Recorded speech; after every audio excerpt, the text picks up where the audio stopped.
Hello guys, this is a season where so many things are flying around.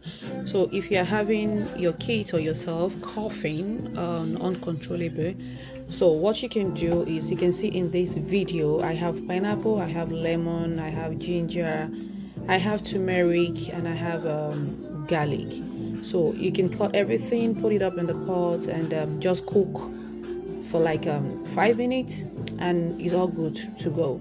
So all you need to do is just to take some little, add some honey according to your preferences, and drink it or give it to your kids, and they will be so good. Thank you.